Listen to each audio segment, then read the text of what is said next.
నమస్తే అందరికీ. ఈరోజు మనం సనాతన ధర్మము దాని యొక్క మీనింగ్ ఏమి, దాని యొక్క సిగ్నిఫికెన్స్ ఏమి, అది మనకు ఎందుకు తెలుసుకోవాలి మనము అనే విషయాల గురించి డిస్కస్ చేద్దాం.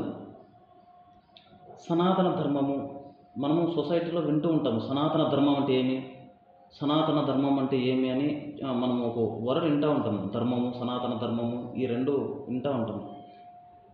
కాబట్టి మనము సనాతన ధర్మం దీని గురించి తెలుసుకోవాల్సిన అవసరం ఉంది. ఫస్ట్ ఆఫ్ ఆల్ సనాతనము, ధర్మము.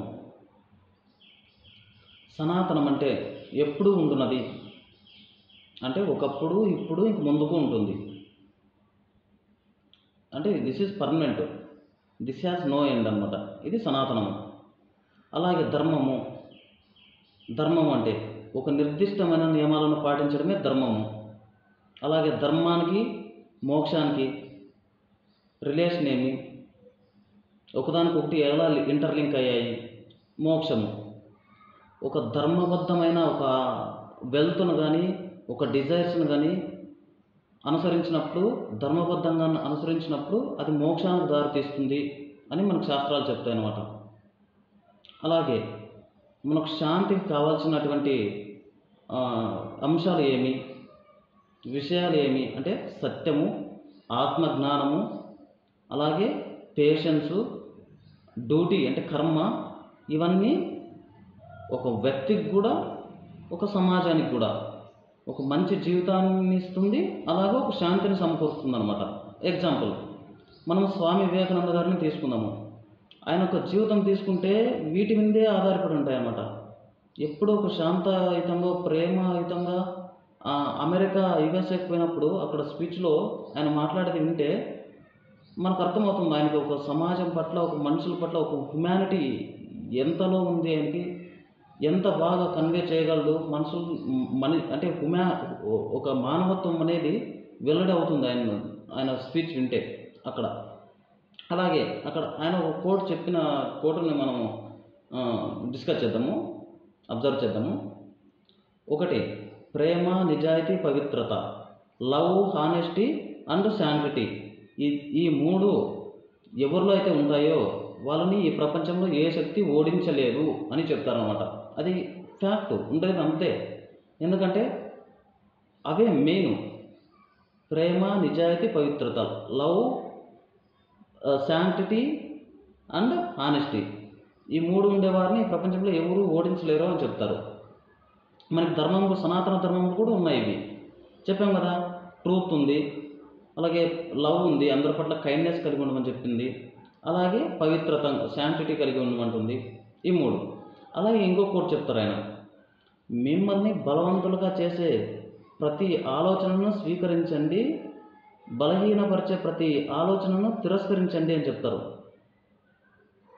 అంటే మంచి అంశాలను స్వీకరించి, మంచి ఆలోచనను స్వీకరించి, చెడు ఆలోచనని వదిలేయండి, వాటిని తిరస్కరించండి అని చెప్తారనమాట. ఈ విషయాలు మనకు అర్థమవుతాయి, వెల్లడవుతుంది.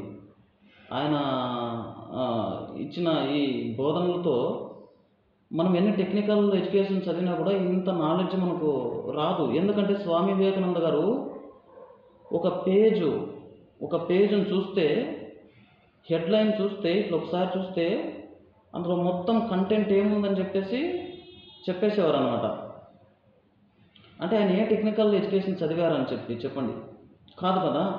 Technical education is not only transcendental education. Of course అది ఉండొచ్చు, అది కొంత పార్ట్, అది కానీ టెక్నికల్ ఎడ్యుకేషన్ కూడా ఇంపార్టెంటే. బట్ ఈ విషయాలు అనేవి, ఒక ట్రెడిషన్స్, ఒక సనాతన ధర్మము, ఈ విషయాలు అనేది మనిషిలా మారుస్తాయి, ఒక ఉన్నత స్థాయికి చేరుకోవడానికి ఇవన్నీ ఉపయోగపడతాయి అన్నమాట. అలాగే ఇంకో వ్యక్తి మనం చూసుకున్నా కూడా, మనకి ఎక్స్ ప్రెసిడెంట్, ఫార్మర్ ప్రెసిడెంట్ చూసుకున్నా కూడా, ఎవరు, ఏపీజే అబ్దుల్ కలాం గారు, ఆయన కూడా ఒక కోట్ చెప్తారు.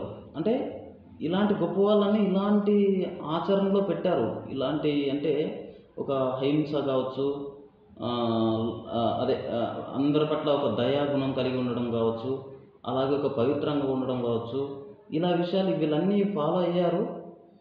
మనకు ఒక స్ఫూర్తిదాయకంగా నిలిచారన్నమాట మీ నడవడానికి ముందుకు. అలాగే అబ్దుల్ కలాం గారు చెప్పింది ఏమంటే, where there is a righteousness in the heart, there is a beauty in the character. When there is a beauty in the character, there is a harmony in the home.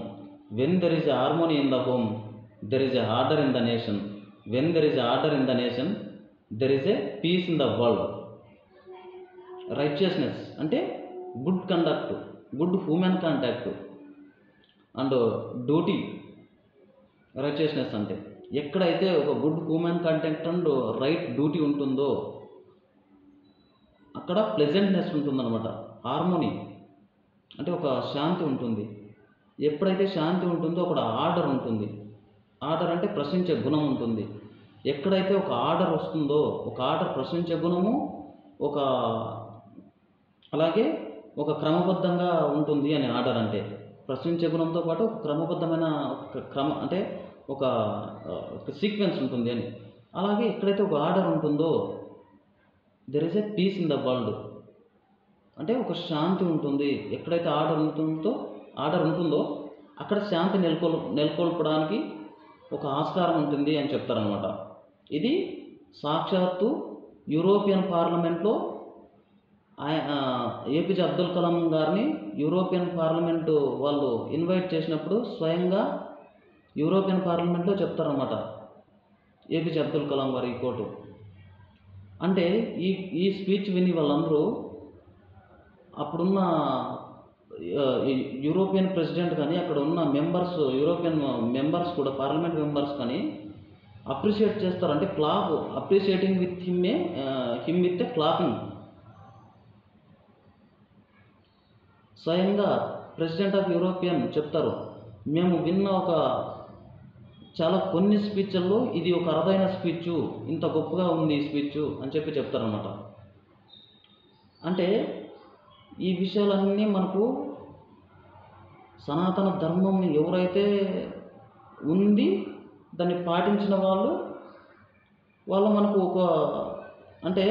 వాళ్ళు మనకు ఇండైరెక్ట్గా మనకు ఇది చెప్తున్నారన్నమాట. అంటే మేము ఫాలో అయ్యాము కాబట్టే మేము ఈ స్థాయికి చేరుకోగలిగాము, మేము ఈ స్టెప్స్, మేము ఈ అంశాలని ఫాలో అయ్యాము కాబట్టి మనం ఈ స్థాయికి చేరుకోగలిగాము అని మహాత్మా గాంధీ గారు కానీ చెప్తారు. మనకి ఏం అంశాలు వెల్లడైతే మహాత్మా గాంధీ గారు చెప్పేది అంటే, ఆయన ఎన్నుకున్న రెండే విషయాన్ని నమ్ముకున్నారు మహాత్మా గాంధీ గారు. ఒకటి సత్యము, అహింస, ట్రూత్ అండ్ నాన్ వైలెన్స్. ఈ రెండిటితోనే మనకి ఇండిపెండెన్స్ రావడానికి ఈ రెండు టూల్సే యూజ్ చేశారు ఆయన. ఒకటి సత్యము, ఒకటి అహింస. బ్రిటిష్ వాళ్ళు నానా హింసలు పెడతాన్నా కూడా ఆయన సత్యాన్ని వదలలేదు,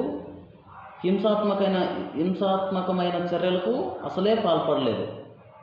ఆయన నమ్ముకున్నారు, ఒక అహింస సిద్ధాంతాన్ని నమ్ముకున్నారు, ఒక ట్రూత్ నమ్ముకున్నారు.